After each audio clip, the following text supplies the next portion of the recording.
Like I've said so many other times before, I'm not sure anything else in life delivers the spectrum of emotions that hunting does. I'm so glad we had to work so hard for it. It just makes it so much more special. For me personally, on my journey as a hunter, this was the pinnacle. Oh, and Mr. Bear has sheep. We got 7 sheep. It's awesome. We got sheep already spotted. Sheep. First morning we're out. There was only one lamb in the 41 that we had spotted that first time in the unit, and that's not good.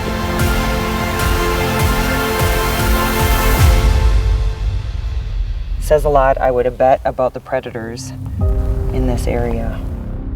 78, 78, 10, 78, call. You don't need permission. I'm gonna throw you in the river. Another beautiful, chilly day here in Montana. No sheep yet. Back at it, day 8. He is right above us on this mountain. I can't take him, but I feel bad. It was getting so frustrating too because we knew that sheep are rutting, even in the unit next to mine, and they're rutting big time.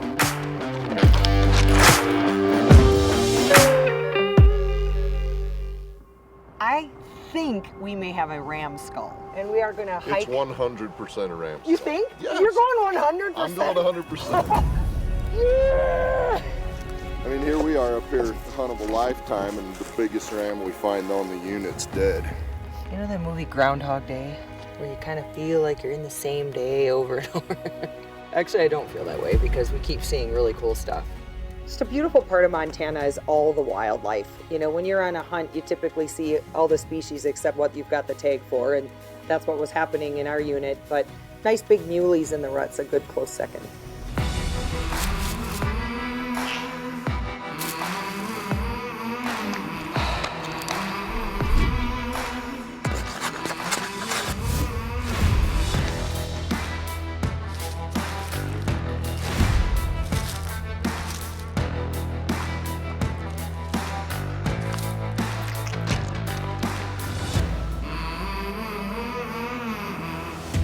Day 13 of the hunt, things started to change. Oh, we've got sheep spotted. We don't know what they are. They're still 3 canyons over. And they just vanished. That was definitely, for me, the low of the hunt. As if we need more complications. We can see about 75 yards.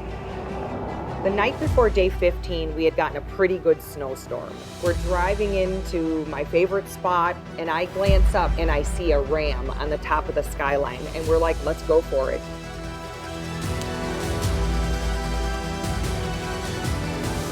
I'm just so deflated that he's gone.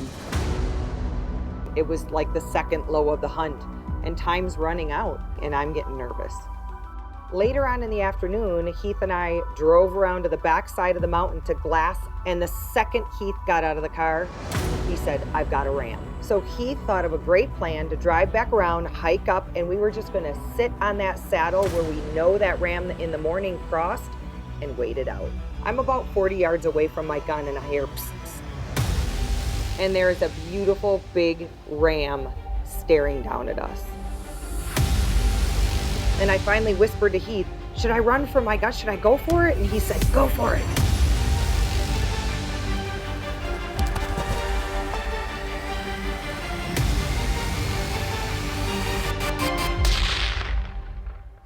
Hit him hard, hit him hard. I hit him. Go down. We did it. We did it. When Heath came over to me and gave me that big hug, I don't know if any other time in my 30 years of hunting big game, if I've ever been more excited to have a hunt come to fruition. I can't believe this happened. We did it. I just want to savor every second of this. This has been, by far, one of the toughest, most challenging hunts I've ever done. I'm so glad we had to work so hard for it. It just makes it so much more special. And this is one of the highlight moments of my life, right here. I'm just filled with so much gratitude and exhaustion. And I just never thought this would actually happen. This is just absolutely incredible. It'll definitely go down in my life as one of my favorite all-time moments.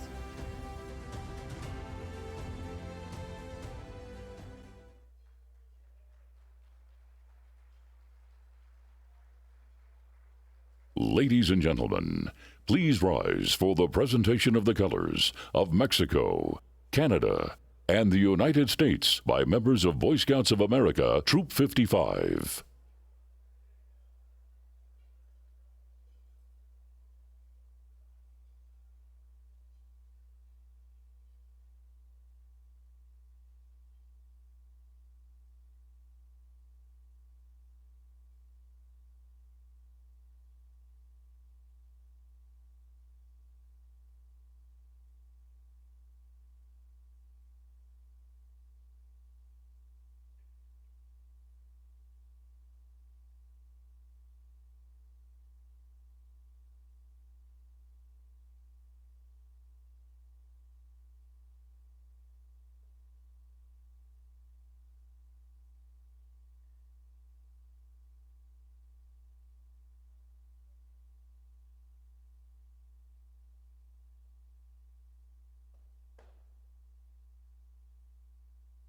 Please remain standing for the national anthems of North America. Singing the national anthem of Mexico, Ms. Edith Isabel Garcia. Singing the national anthem of Canada, Mr. Brandon Passion. And singing the national anthem of the United States, Mr. Rick Brandt.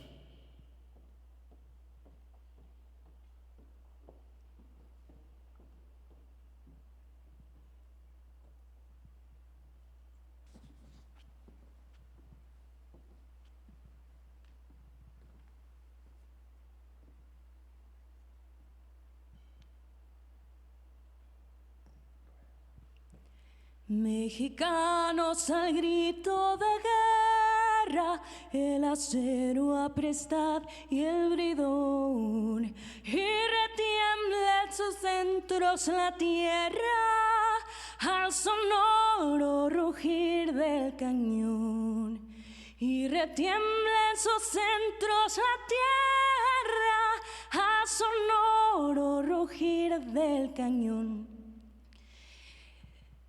Mexicanos al grito de guerra, el acero aprestad y el bridón, y en sus centros retiemble la tierra al sonoro rugir del cañón, al sonoro rugir del cañón.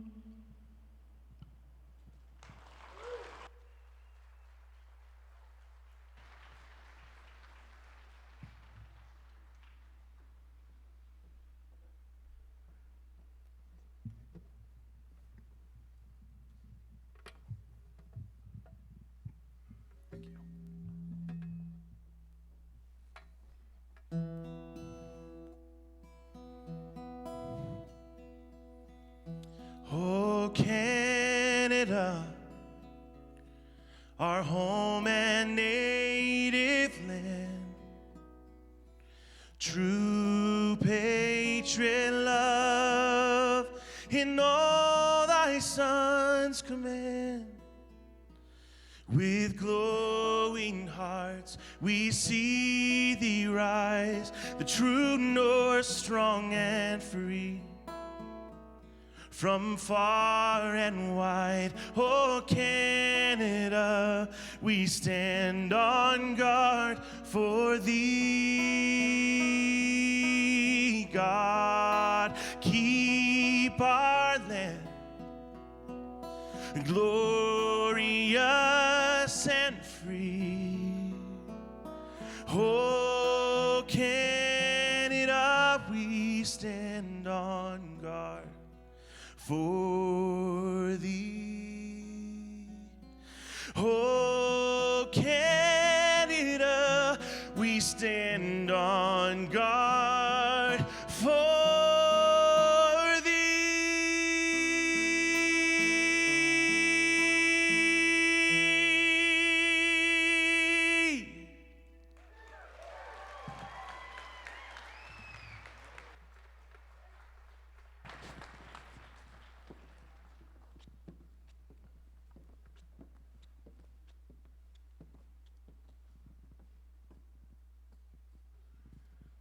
Oh, say, can you see by the dawn's early light what so proudly we hailed at the twilight's last gleaming, whose broad stripes and bright stars through the perilous fight o'er the ramparts we watched were so gallantly streaming, and the rocket's red glare, the bombs bursting in air, gave proof through the night that our flag was still there. Oh, say, does that star-spangled banner yet wave o'er the land of the free and the home of the brave?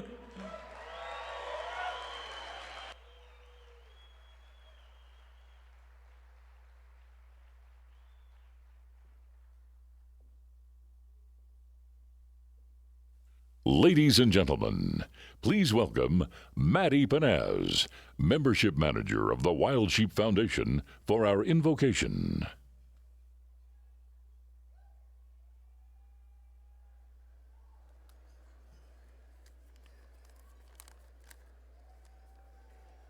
Let us pray. Father God, bless all who gather here today. Thank you for bringing everyone safely here. We are truly grateful for the opportunity to gather in fellowship and friendship. We praise you for the majestic mountains and for the sheep that reside in them. Thank you for the passionate individuals in this room and for their spirit of conservation. Loving God, we ask you to bless this week ahead. Please strengthen existing friendships and foster new ones. Please put our mission into action. Please allow us to pause and appreciate all you have blessed us with. We ask you to bless this food to nourish and strengthen our bodies, bless the hands that prepared it, and bless those that worked so hard to make this week such a special occasion. In your name, amen.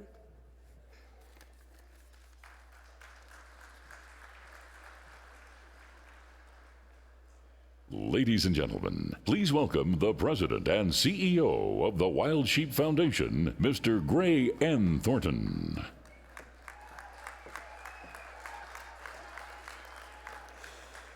Good evening, and welcome to our grand opening banquet. It is damn good to be back together, eh? Great to be back, great to be live, great to be in person together, a part of this family in Reno. So thank you very, very much for being here. I also want to thank Edith Isabel Garcia. Once again, thank you, Edith, for coming north, sing your beautiful national anthem, Brandon Passion. Oh, Canada was fabulous. And Rick Brandt, thank you for your exceptional rendition of our Star-Spangled Banner. Jana, congratulations on one heck of a ram. And thank you for sharing that beautiful video with us. That's superb. And Maddie, thank you for a wonderful invitation. And it is great to have you back on Team WSF after your little sabbatical. I also appreciate you helping me on stage tonight with some sponsor recognition. Ladies and gentlemen, we've had a fantastic time soliciting and receiving unbelievable support from this industry and our members. And I think we've all seen this. I understand Dallas Safari Club had an exceptional convention this last week. A lot of support. We're seeing it as well. We've got a little over $500,000 in sponsor contributions. Commitments will put us over $600,000 just in sponsors alone. That helps us put on this event, that underwrites the event, and when you see those slides every night, and when we recognize the folks that are the banquet sponsors, you know what they're doing, you know what they're doing for Wild Sheep Foundation, and you also know how much support they're giving us and you. So I'd like to recognize our banquet sponsors for the evening, our grand opening. A good friend of mine, Wade Brown from Best of the West. Where's Wade? I promised him we wouldn't hypnotize him. Wade, what year was that? It was like 5 years ago. First year you did it. I mean, and it got you a job with Best of the West. I know it did. So Now, thank you know, years ago, opening night, we had a hypnotist, and Wade was one of the guys that just absolutely flat out hypnotized. I mean, you did some things that your family was not very proud of. Glad they don't have the video. Yeah, but the good news is You do. got a lot of business for Best of the West. So, Yeah, so thank you. Maddie, we're going to do a little grip and grin with a plaque. Okay.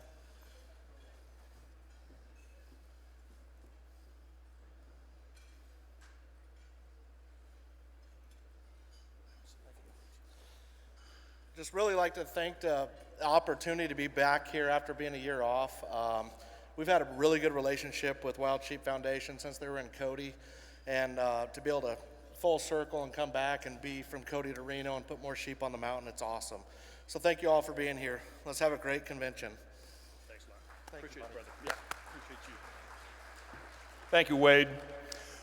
Global Rescue has been a sponsor of our opening night for many, many years. I'm a member of Global Rescue. It's kind of one of those things you gotta have, you better have, and you just hope you don't use it. But you know you have them in their back pocket if you do. We've got Tim Burnett from Global Rescue, great partner, great supporter of Wild Sheep Foundation. Tim, if you could join me on stage.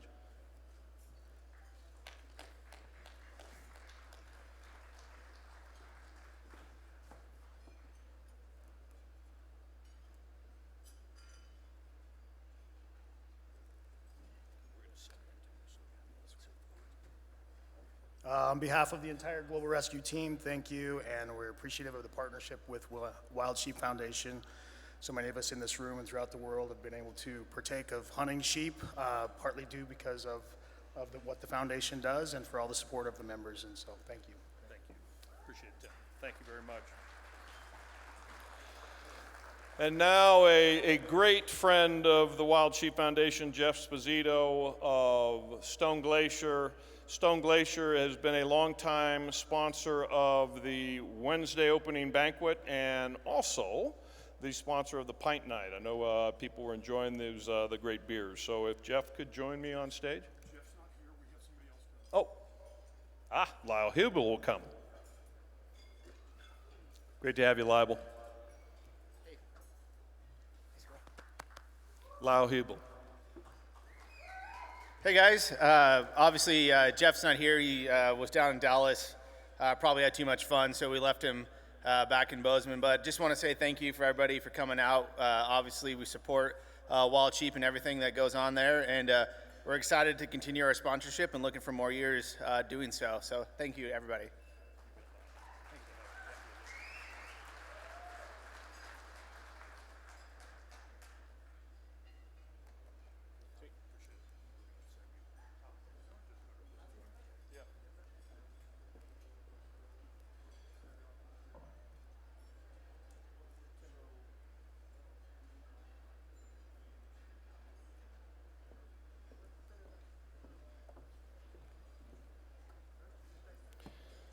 Thank you all.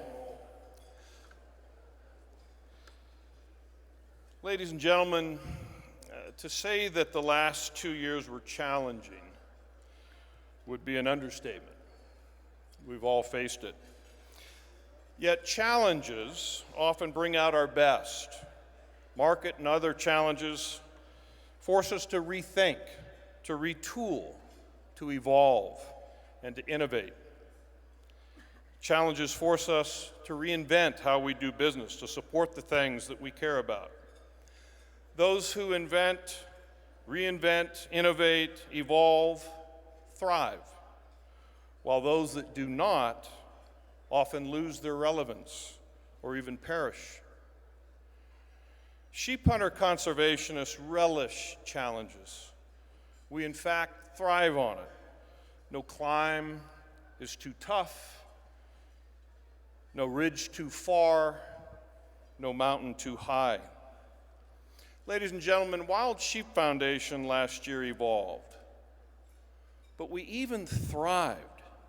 During the height of the pandemic, we grew our membership 23%, and we've retained them. Despite the obvious need to tighten our belts, the Wild Sheep Foundation focused on the resource. In fact, our board mantra was, "The wild sheep resource won't take this hit." Despite the pandemic and the chaos it created, WSF directed a record $5.1 million to the wild sheep resource for habitat improvement, trap and transplants, research, and other on-the-mountain conservation. $5.1 million. And despite some belt tightening to some non-on-the-ground conservation programs that we wanted to support, we still directed nearly $6 million in total mission funding, adding advocacy, education, and industry partner support to the already $5.1 million we put into conservation grants and funding. And folks, we did this even without an in-person show that we depend on to support our mission and purpose. But we evolved. How were we able to do this? How were we able to achieve this success despite these many challenges? Because of you. You all in this room, and the many thousands who are joining us online tonight and this week.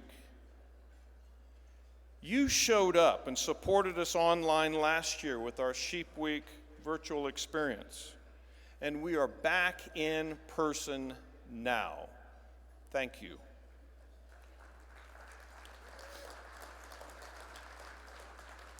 Ladies and gentlemen, you made this possible. You made it happen. And the Wild Sheep Foundation and the Wild Sheep Resource, and I personally am very, very grateful.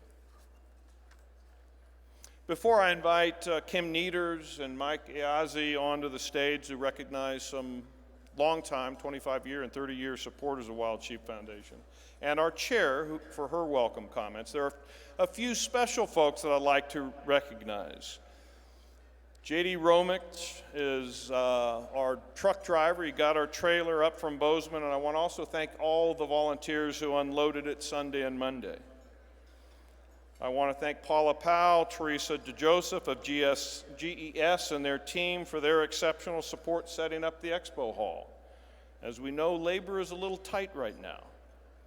I especially want to thank our move-in and move-out team that are still over at the hall. Corey and Christina Jers and their entire family, 4 generations of Jers are helping us out. We had local volunteers from Nevada Bighorns Unlimited, Nevada Waterfowl Association, and NDOW, the Nevada Department of Wildlife. I want to thank again Kevin Moore of Port of Subs for the lunches he provided. And I want to give a big shout out to the Reno Fire Department who came over and filled our kayak pool for our youth wildlife conservation experience. Great group. Lastly, I want to thank our staff and all of our volunteers and our board of directors for their leadership, for putting on this show that we're about to enjoy. You know, Renee and I traveled to Anchorage in September. And we attended Derek and Ruby Blake's COVID-delayed wedding. And Derek, I saw you out there. I must say it was a fabulous celebration. We had a great time. Congratulations to you both. But folks, we were staying in the Captain Cook, and there was a sign that was there at registration. And I think this is something that just nails the kind of the idea that we need to have these days.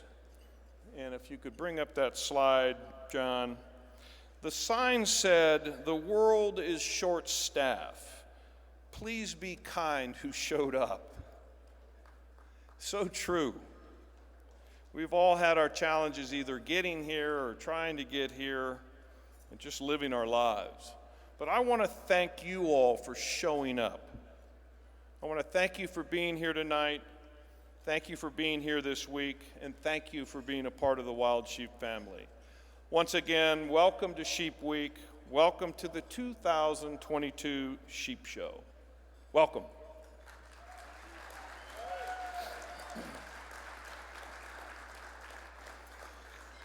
All right, I'd like to bring up my boss, our auction director, Kim Nieders, and our new Expo and Exhibits manager, Mike Eazzi, to the stage.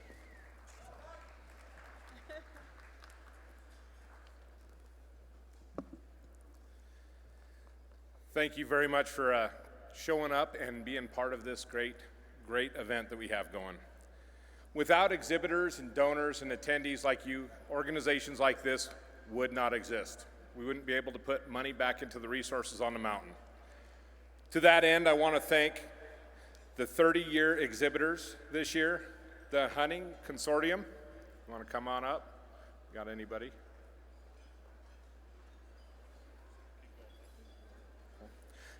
Next one is Loophole. 30 years exhibitors for Loophole. And then Yukon Stone Outfitters. Those are our 30-year exhibitors.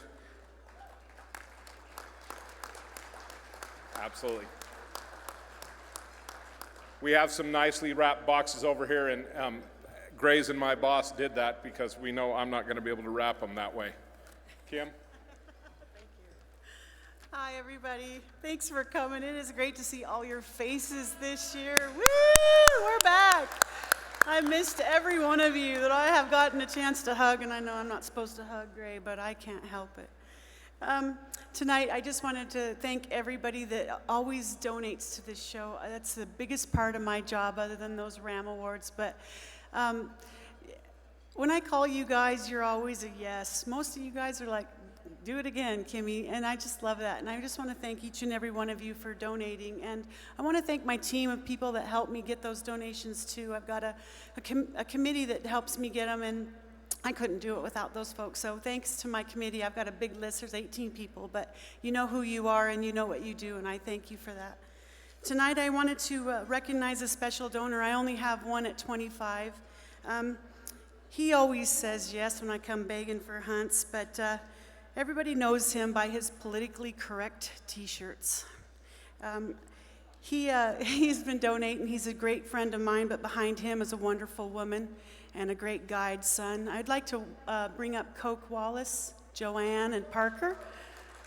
Thank you guys for all you do. I love you. Thank you.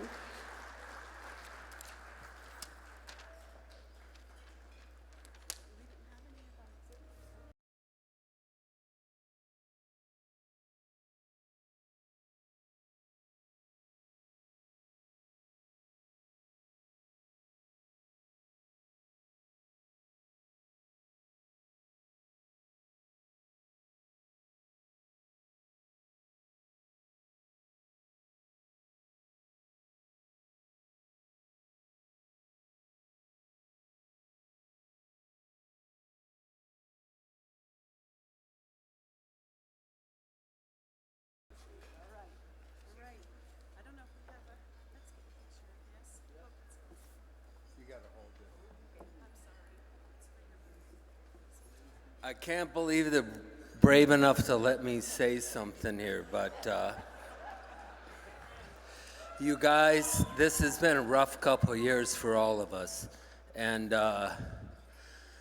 the fact that what's going on in this world is a big mess, and we got a big mess in Alaska with our game management. Our animals are hurting. We need to get aggressive with predator control. The weather has just beat our animals to pieces, and we need to get a handle on it. You know, the politicians and the bureaucrats, they think that we're their minions and they get to direct us, but we need to get them back into line and make them heal up, and we got to fix what's wrong with our country and what's wrong with our game management. I've been participating for 28 years in game management in Alaska, and we've been playing a politically incorrect game, and we got to get it politically correct and fix things. And we got to fix things in this country. What's going on is just ridiculous. And I would say, first and foremost, take your mask off and breathe free air. We love free air, and we're free people. And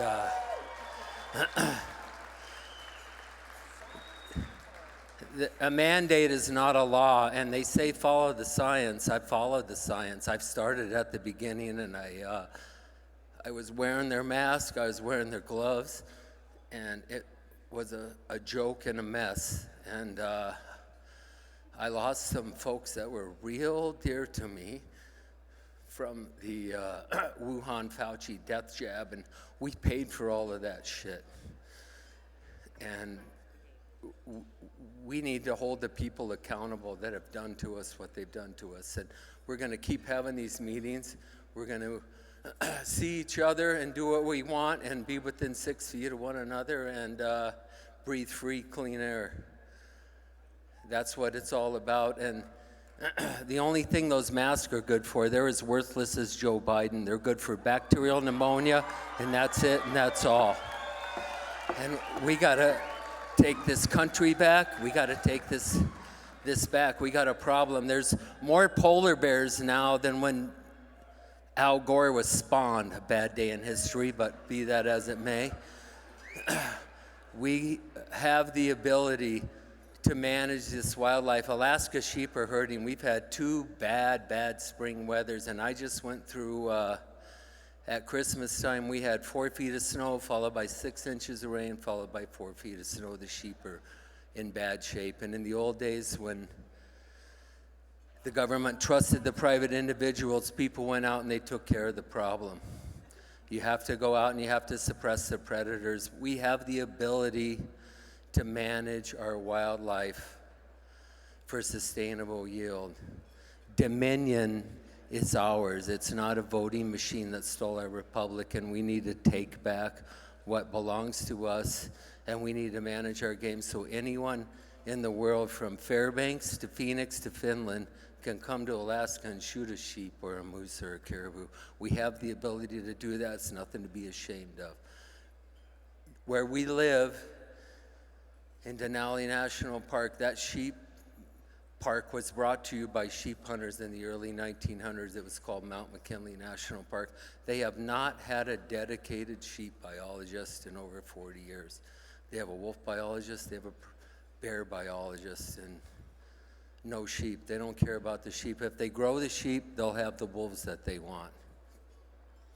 So we, the people, need to take our country back. It's been stolen from us, especially you guys from Georgia, Arizona, Michigan, Pennsylvania. American Idol can count several million votes at a frickin' commercial break. For God's sakes, man, we know we've been robbed, and we need to do something about it. And I encourage every one of you, it starts at the individual. It's about the individual. That's what this country was founded on. The founding fathers are not turning over in their graves. They're spinning like a NASCAR crank on the high bank at Bristol. We have got to hold these people accountable, and we are going to take this place back. We're going to manage our game, and everyone can come to Alaska and shoot a sheep, a caribou, or a moose, or whatever. Let's do this, and let's kick their ass. Thank you.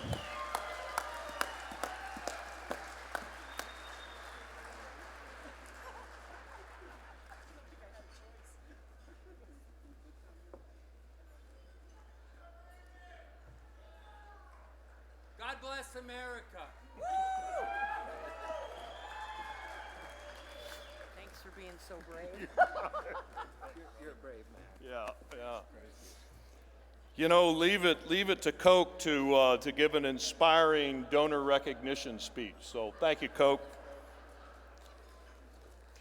I seem to remember a speech on this stage. It was actually down in Salt Lake City, 2009. I think it was a Galata Award recipient that also inspired us. But anyway, thank you, Coke, for your exceptional support of Wild Sheep Foundation.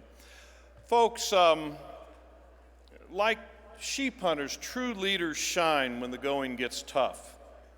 And we've been very, very fortunate to have a steady and calm captain at the helm to lead us and navigate these challenging waters these last 2 years. Folks, it's my pleasure to introduce our captain, the chair of the Wild Sheep Foundation Board of Directors, Dr. Peregrine Wolf. Perry?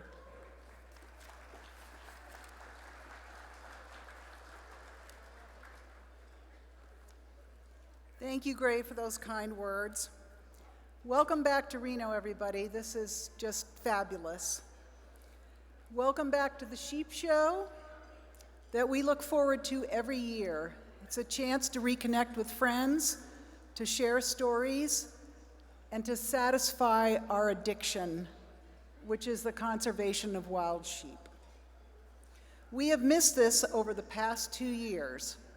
And I think that we'll all wake up on Sunday morning wondering why our shoulders ache so much from having given 2,000 people a hug over this past week.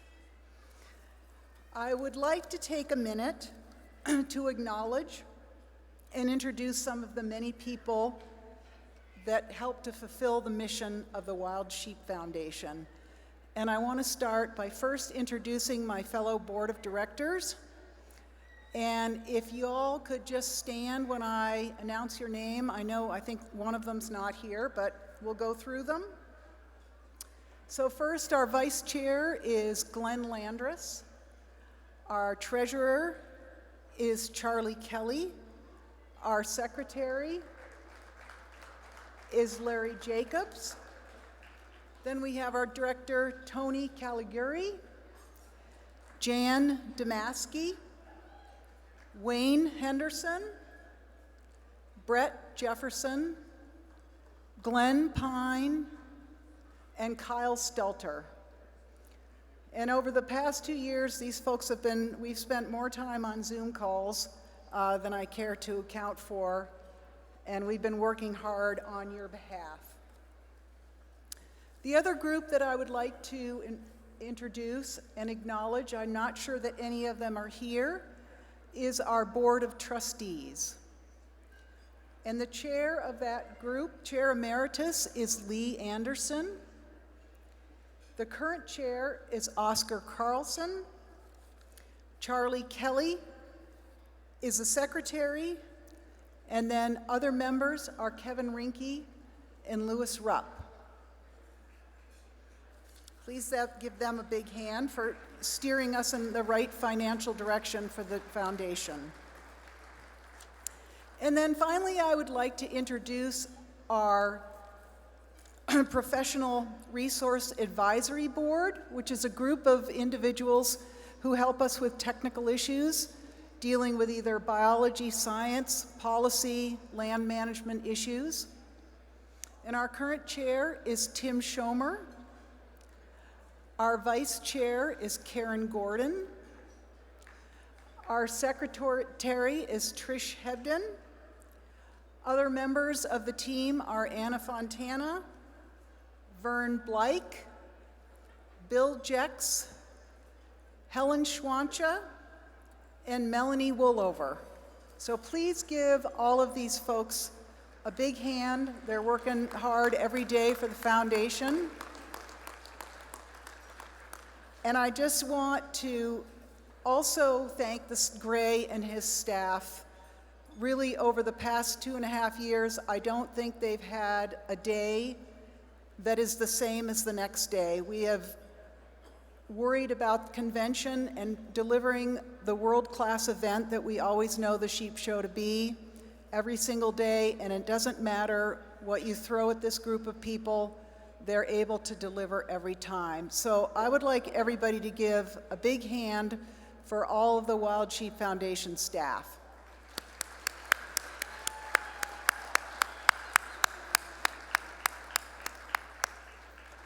Thank you all. I hope you have a fantastic week in Reno. Let's party and raise some money for Wild Sheep. Thank you.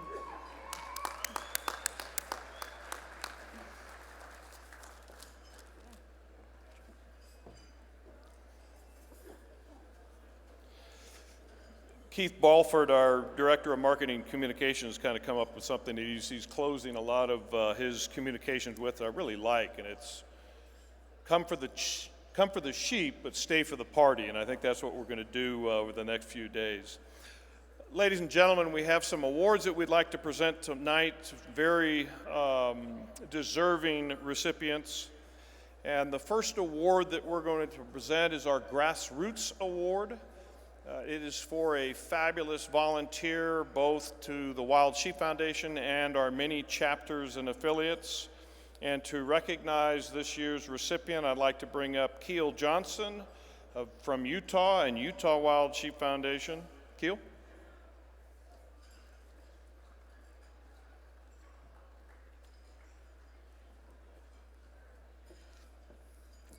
I'm really honored tonight to award or talk about the person receiving the Grassroots Award tonight. That's Mr. Lee Howard from Salt Lake City, Utah. I've known Lee for a number of years, being involved in wild sheep since 1979. And there's a few people that I've known that really did it for sheep. One of them was a man named Carl Mahon, who received the Conservationist of the Year Award from the Wild Sheep Foundation when they were known as FNAWs about 25 years ago. He was responsible for the beginnings of our sheep program in Utah. Another person was a man named Jim Kwarpowitz, who was also honored by this organization. He was a biologist for the state of Utah, and then the director of wildlife for the state of Utah. Both of those gentlemen are deceased. And the third one that I know personally is Lee Howard, is doing big things in Utah. Now there's other people that have done things, but these are the ones I know that have really did a lot. And Lee is dedicated pretty much his whole life to making wildlife happen, and especially the sheep. He's one of those people that just has an absolute love for sheep and cares about them. Lee was responsible for a number of things, but the main thing was responsible for transplants in the state of Utah. And there were 3 types of transplants. The first was desert bighorn. We had desert bighorn in Utah, and Carl White Mahon was the one that told the Division of Wildlife that they had desert bighorn. They didn't know they had them, but he knew they had them, and he talked to them about them. But we didn't have a lot of desert bighorn, so we started the transplant program in the state and started doing some interstate within the state transplants, and Lee got involved in those. But then we started transplants from other states, and Lee was the chairman of Utah FNAWs for, almost 20 years. And he made these transplants with other states happen. He always had his ear to the wall for transplants from other states that another state had lined up, but they couldn't pull it off. They didn't have enough money or something happened. And Lee was standing right there because he always made sure that we had enough money to pay for those transplants. And so we started with Arizona, moving sheep into the Virgin River area, which eventually went to the Zion unit, which are both very well-known units. Also bringing sheep out of Nevada, and brought a number of sheep out of Nevada and put in different units that didn't have sheep in Utah. And so he's very instrumental in the Desert Bighorn program. Then we started with the Rocky Mountain program, And he started with, had a friend named Tom Powers, was the chairman of the Montana program, and they started talking about bringing Montana sheep into Utah. They didn't quite know how to do it because Montana was pretty tight-fisted with their sheep. But they went to Governor Mike Leavitt of Utah, who was a good friend of the Montana governor, and they had Mike Leavitt, Utah's governor, go to Montana and meet with Montana's governor and pick up ewes that were being shot in Montana. Said, we can't be shooting ewes, we can use them in Utah. And so they started bringing these sheep out of Montana. We ended up getting hundreds of sheep out of Montana in putting into the Rocky, in our Rocky Mountain program. So Rockies they used to have in Utah, but they'd all died from domestic sheep diseases pretty much. And so these are all new transplants, and we have a thriving herds of Rocky Mountain Bighorn in Utah now, from Colorado, Wyoming, Montana, and another transplant they got was out of the Catamount Mines area in Alberta. And that was an interesting one. It was a sheep transplant, one of those that came open. We had to go up and get the sheep really quick, and they had to get them blood tested, so they took a plane up to Montana, took the blood samples, ran them back down to Boise, got the blood vessels checked, and met the horse trailers with the sheep in them at the Canadian border. About the time they got the sheep to the Canadian border, they met them the certified blood samples that the sheep were okay, and they brought them on into Utah, and those sheep were released on Mount Timpanogos and Mount Nebo, right on the Wasatch Front. Then the third group of sheep were the California Bighorns that come out of the Kamloops area of British Columbia. And Lee, again, worked with the Canadian government and friends he had in the Canadian government to arrange those transplants and bring them in, and they transplanted them on Antelope Island in the middle of the Great Salt Lake. And they were very protected from predators there, and that herd ended up, as it populated, more transplant went on the Newfoundland Mountains, to the Stansbury Mountains, to the Oak Creek Mountains, and established California Bighorn herds there.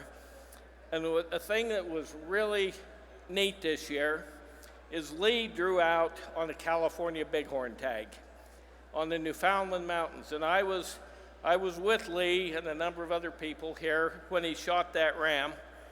He shot it at 690 yards, actually 693 yards was the distance that he was able to shoot that ram. And it's good because the day before we went out to hunt, I called Lee up, and he was going at the doctor's office, and I heard him ask his wife, Carol, could you go in and get a wheelchair for me to go in, to take me in? His back was hurting so bad he couldn't walk. And then we were going sheep hunting the next day for a California Bighorn. And, but he ended up getting an 11-and-a-half-year-old ram, which was a tremendous ram for that unit.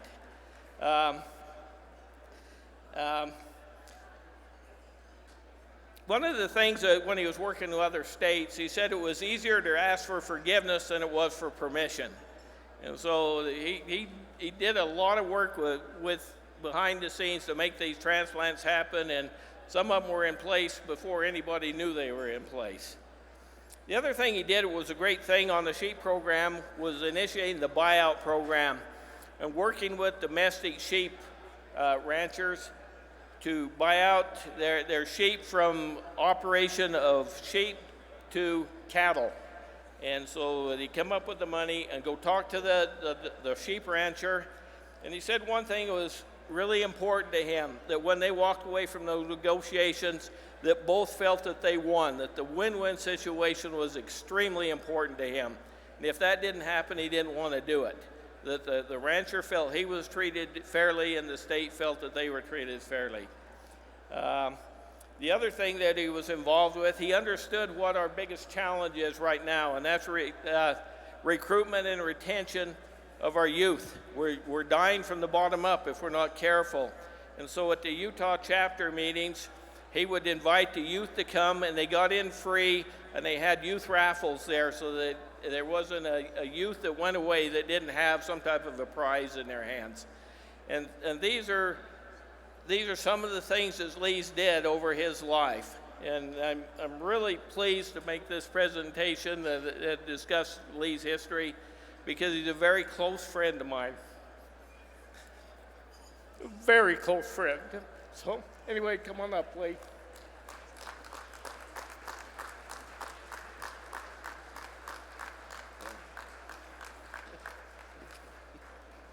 Well, I apologize for him. I should have told you he was long-winded. But I would like to say a few things, if that's okay.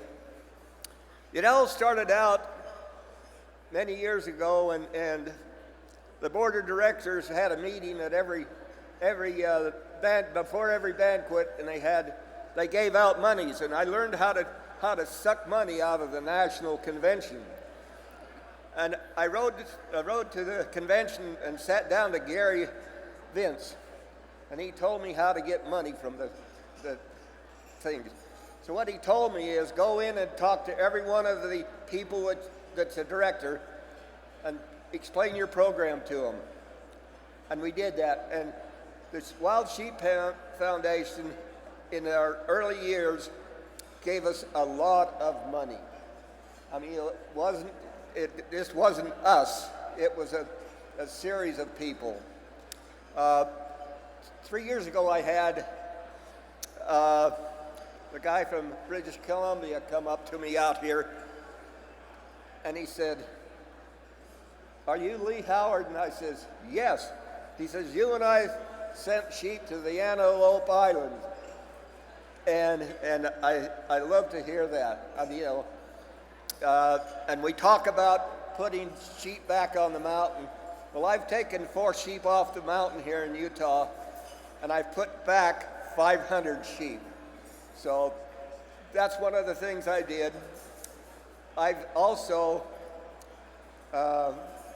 worked with every chapter as donations and helping them out, guiding the Idaho chapter, Brad Morlock, and the past president. I'm just a little, Bill Loudenbach in Idaho. Those two were instrumental in getting sheep from Idaho. I did have the opportunity to go to Kyrgyzstan. I was invited there by the Kyrgyz government and European Union and Safari Club International to participate in a seminar. Well, I must have impressed them because they gave me 2 Marco Polo sheep tags to sell, and that was to bring the numbers of Marco Polo up, because the U.S. Fish and Wildlife said we've had the same numbers for the last 20 years, and so we need to have a survey. So I was lucky enough to do the survey, and I used Jim Karpowitz as sheet plan for that survey. All I had to do was plug in the numbers, and it was done, and I submitted to U.S. Fish and Wildlife, and then next year they had another 30 sheep coming. But, you know, it's all about all the different people that's helped Utah chapter. It isn't me, it's my people that I've worked with, Hells Canyon, Wyoming, Utah, Idaho. I mean, you know, I just have a fun time helping people. And that's what this is all about. And I appreciate the opportunity to thank you and the foundation and the chapters. It's been very important. Thank you.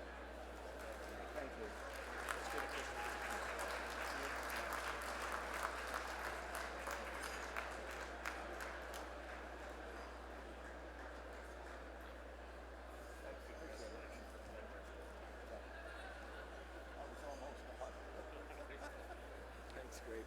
See you. Thank you. Congratulations, Lee. You're known far and wide. Next, we'd like to recognize, after a year hiatus, our Wild Sheep Biologist Wall of Fame, and to present that award that he created, I'd like to invite up Kevin Hurley and our chair, Perry Wolf. This will only take 20 minutes.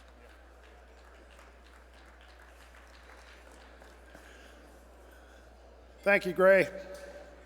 This is obviously something I feel very strong about. Started this 16 years ago. My family at the time, we made this donation.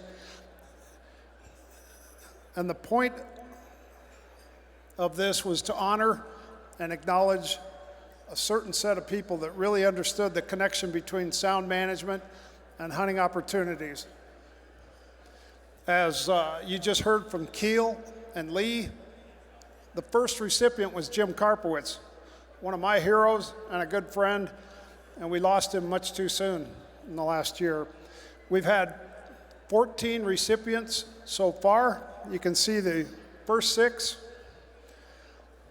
the second 6, 2 more. We took last year off, and we didn't want to double up, so this will be the 15th inductee in the Wild Sheep Biologist Wall of Fame. Unfortunately, she cannot be in the room tonight.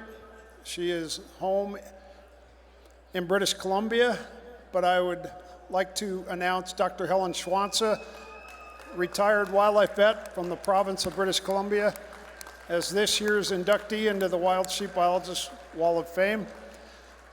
And since Dr. Wolf and Dr. Schwanza, I call them twin daughters, different mothers, and I'm not sure which is the evil twin, but Perry's helping me, Helen's watching online, so they're texting back and forth, so we're gonna have a little bit of fun at Helen's expense.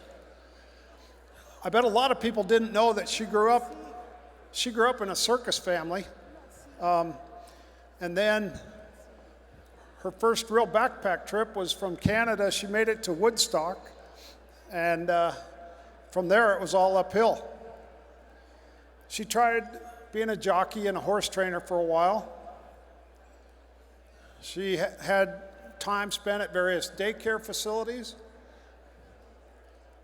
She tried a few fashion shows and runway models. She was quite the fashion icon. So it led her to Hollywood, and she tried to get a job doing hair and makeup. Well, you can tell how that went. She even tried out, and all these photos were approved by Helen, so there's no risk on my part. She had a co-conspirator that she met, also a wannabe aspiring actress, and they kind of fell in together and started trying to get bit parts in movies. Wouldn't you know, they got their great break as stunt doubles in the Thelma and Louise movie.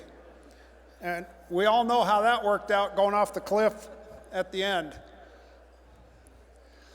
Here's a picture 4 or 5 years ago down in the Red Rocks near Vegas.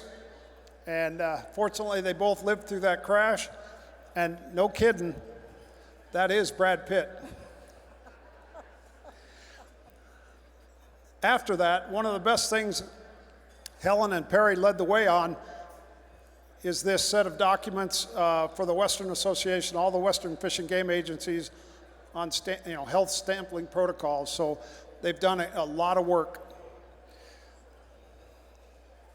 Helen has been a veterinarian, a wildlife veterinarian for more than 35 years. She's been an adjunct professor. She's been involved with the Canadian Wildlife Health Cooperative, the Wildlife Disease Association, on and on. She got her master's degree at the University of Saskatchewan, working on bighorn sheep in the East Kootenays back in the 80s. That's when I first met her, in 1986. And she's had a career-long focus on proactive wild sheep health and management. Long-time involvement with the Wild Sheep Working Group and the Wildlife Health Committee. She's taught everything from students to biologists to conservation officers about a mobilization, large carnivore interaction. And 2 of Helen's proteges are now wildlife vets, Dr. Kylie Thacker in British Columbia and Dr. Nema Jutha in the Northwest Territories. I've always looked at Helen as a teacher, sometimes a drill sergeant. Those who know her know exactly what that was.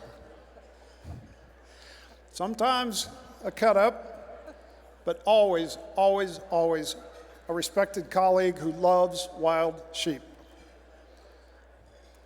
She's had an incredible working relationship with First Nations, guide outfitter associations, agriculture sector, domestic sheep producers, public health agencies in British Columbia and beyond.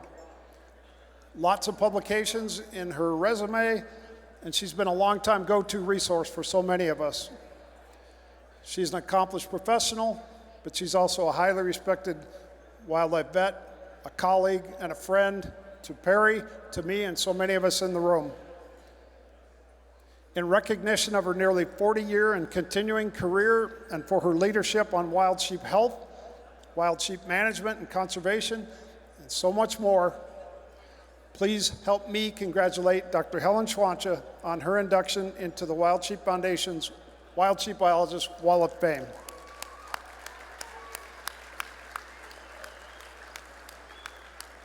I can't tell you how disappointed I am that I'm not with you to accept this award and to thank Kevin and the Wild Sheep Foundation in person for such a profound honor. I'm writing this before I know what's been said, and I may never know what's been said, but if I know Kevin, I know he's told stories. The pictures probably helped, but he may have exaggerated a little bit. My relationship with wild sheep and this family goes back much farther than Kevin or most of you. I was searching for inspiration at the time, how to combine being a vet with wildlife research, and then came along bighorn sheep pneumonia in BC's Kootenay region. It was 1993 that I asked the then FNAWS board for funding. They funded me. They studied it, I studied it, you've studied it, and we still study it. We have come a long way, and we've got lots more tools and lots more knowledge. And I'm very glad that I've had the opportunity to have a small role, at least. In closing, it's clear to me that the complexities of keeping sheep on the mountain are not just frustrating, they're not just challenging, but they're also a rich part of the inspiration that feeds our collaborations and motivations. We are reaching our goals, and we will probably surpass them soon. I thank you, my friends. I again wish I was there, and thank you ever so much.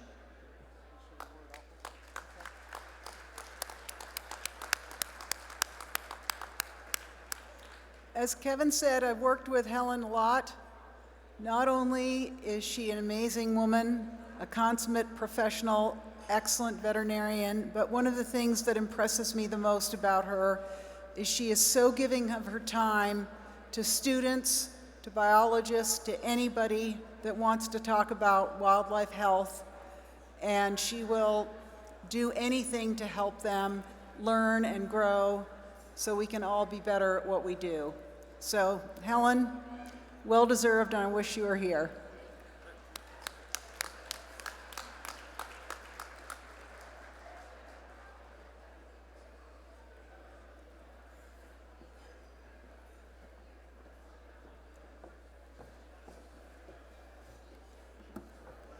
Thank you, Kevin. Thank you, Perry, and congratulations, Helen. Next, we're going to recognize our State Statesman Award recipient tonight, and to present that award from Oregon, Larry Jacobs and Vic Coggins.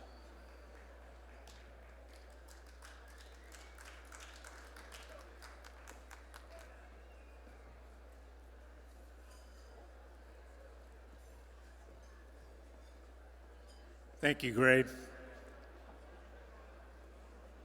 It's certainly a real pleasure and an honor for me to be able to present Francis Casir this State Statesman Award. I've known Francis for probably close to 20 years, and have had the opportunity to work with her in a small way on some of the capture work. I've gotten to help her pick up some of the sick and dying lambs in Hell's Canyon to try and get them to the lab for testing to see what was going on, and some of the capture for test and cull and stuff. But you know, really,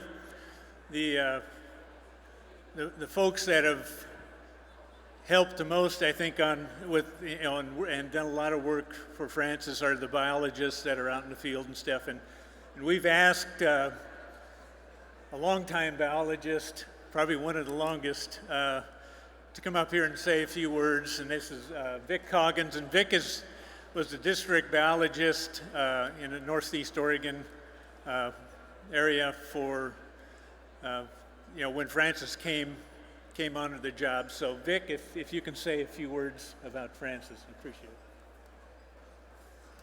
it. Yeah, I'd be glad to. I thought I'd go back maybe to when Francis first started working on sheep, and it was during the big die-off in Hell's Canyon, and my information was about it was early December 1995 when we were trying to capture and remove all of the bighorns between Asotin, Washington, and the mouth of the Grand Ronde. It was kind of an experiment that flopped, but of trying to get ahead of the disease. But anyway, Francis showed up. I think about her first day was December 12th, 1995. And we had caught the last of the Asotin sheep with the helicopters and the Kiwis. And I think she ended up taking some of those last ones to the Wildlife Health Lab in Caldwell. And then we kind of split up and started flying on weekly flights to monitor the progress of the disease. And I found this in my journal, January 20th, 1996. And that was the first time I think I'd ever flown with Francis, and it might have been the first time she'd ever flown on a survey flight. I'm not sure about that. But anyway, we took a little light 6.6 hour flight, survey flight in Lower Hell's Canyon. Ended up having to shoot a sick little ram, which I always felt bad about, pick up a dead ewe, and so that was her start. And we would later work with Washington, the Idaho Bios, and Forest Service, BLM, and the tribes on sheep problems in Hell's Canyon. But I spent a huge amount of time on the Snake River. She was a boat pilot. Some of you guys probably don't know that either. But anyway, she was pretty good with the jet boat, even though we did have a few mishaps that I won't mention. But anyway, I don't know of anybody that deserves this award more.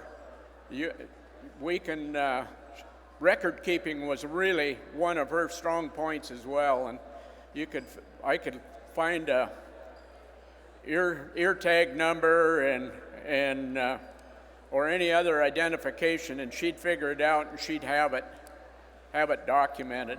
And a lot of the work that we were able to do in Hell's Canyon, which also included clear to the tops of the Wallowas, 10,000 feet to 10,000 feet, and both sides of the river, but it would not have happened had it not been for her. Anyway, congratulations. You deserve it.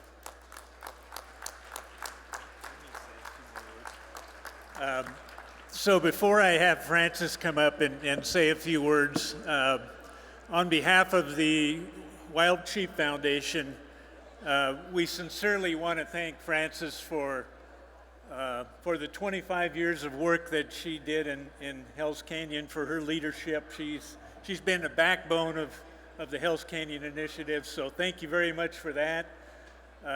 Thank you so much for for all your work you did up at Washington State University, your work that you did with Tom Besser on Moby. Thank you for the numerous co-authorships and authorships that you did on all your publications. Thank you for the data that you put out there so that we now have the risk of contact modeling. I could go on, but Frances has done so much, and we truly appreciate all that she's done.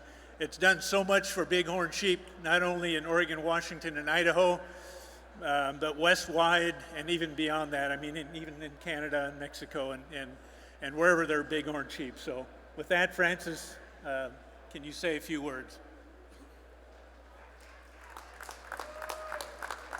I just want to say that I've worked with amazing people here, some people in this room, and many other people, and nothing would have happened without them.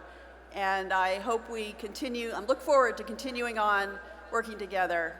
So thank you so much for this award. I really appreciate it.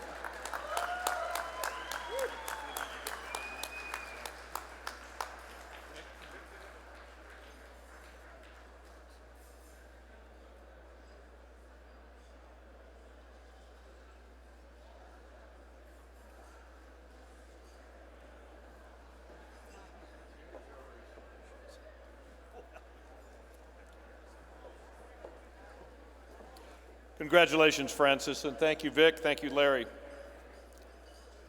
The last award of the evening is our Federal Statesman Award, and if I could again bring up our Vice President of Conservation, Kevin Hurley. Thank you, Gray.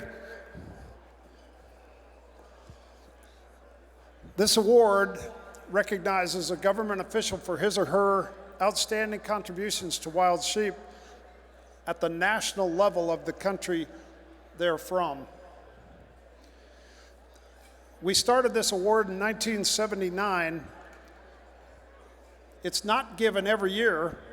In fact, over the past 43 years, it's been given 22 times, so not even half. It has not been presented since 2018. The recipients have included a variety of folks, high-level officials, agencies, organizations, scientists. 43 years ago, this award was first presented to Dr. Valerius Geist, and we all know what a loss with Val's passing we all suffer. Now, for the second time in 43 years, we have another Canadian recipient. Dr. Mary Vanderkopp is the Chief Veterinary Officer for the Yukon Territory. She presented this afternoon, but we wanted to recognize her and her team for her efforts. So this summer, I worked with 5 partners on wild sheep conservation in the territory, and we submitted a letter to Kim, and Mary was selected for this award. Mary's academic career and work experience is long-lived, 1976, 45 years, extremely well qualified, masters in 2 different disciplines. She was the first chief veterinary officer for the Yukon and the director of the animal health unit. She's been in charge of their One Health approach. And today she presented on the legislative framework and recognizing the connection and the link between humans and animals, both domestic and wild. Mary's got a really good perspective on these diseases, and she recognizes that these are people's livelihoods sometimes that are involved. Mary's very results-driven, but she's also very compassionate. In 2015, the Animal Health Unit put out this fact sheet for the Yukon for producers. And then in 2019, the Yukon Control Order came out. And this is a landmark piece of work that has set the stage for many other jurisdictions to follow. In the first year, it found 43% of the domestic sheep tested were positive for MOV, and about 1 in 6 on the domestic goats. All positive animals were either slaughtered or removed from the Yukon Territory. And that took some funds, and it also took some emotional toll. Year 2, 0% positives in domestic sheep and a much reduced rate in domestic goats. We're waiting on the year 3 results. The Yukon control order is scheduled to expire at the end of calendar year 24. So we're working hard to keep this program going because it's done so much for the Yukon. Mary's received numerous awards, including Minister's Awards, scholarships. She's extremely well published and well respected. And capping her 45-year career, we, along with our Yukon wild sheep partners, would like to thank and recognize Dr. Mary Vanderkopp and her team at the Animal Health Unit for her important efforts to benefit wild sheep in the Yukon and beyond. Due to COVID restrictions, Mary could not be here tonight, although she is zoomed in and watching. So we will present this award in Whitehorse in May at the 3rd Thin Horn Sheep Summit. Please help me congratulate and present the 2022 Wild Sheep Foundation Federal Statesman Award to Dr. Mary Vanderkopp of the Yukon.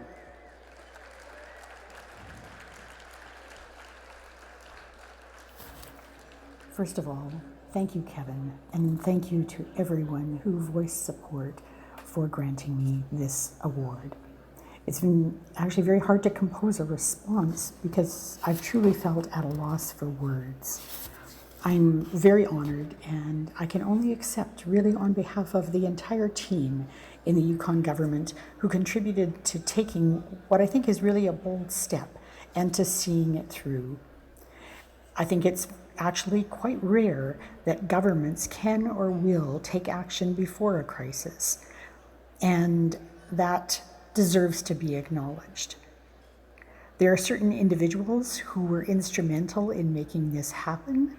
Dan Reynolds comes to mind for one, and stakeholder groups that voiced concern repeatedly, specifically the Wild Sheep Foundation, but also the Yukon Fish and Wildlife Management Board and all of the renewable resource councils in Yukon voiced this call for action. In addition, we had civil servants doing the work to gather what was at the time really quite limited science about the threat to wild sheep. More than that, though, what we ultimately had was a deputy minister, Callum Leary, and an assistant deputy minister, Alan Kaprowski, who supported and advanced the options and my recommendation to two really bold and brave elected ministers. These individuals were prepared to actually put signatures to an order that had implications for industry throughout the Yukon. It was sort of a middle ground, but it really did require sacrifice, mostly on the part of farmers. Money can't compensate for everything, but we have been flexible, fair, and empathetic in how we delivered on that program, and I think that the industry is recognizing that there have been some benefits overall. As I said at the beginning, I'm deeply honored to have received this award, and I do share it with everyone who has made this happen. I hope that in Yukon we've been able to set an example for others to try to find a way to actually work to prevent disease rather than being forced to try to respond after the fact. Thank you again, and I do wish I could have traveled to the conference to enjoy it with you.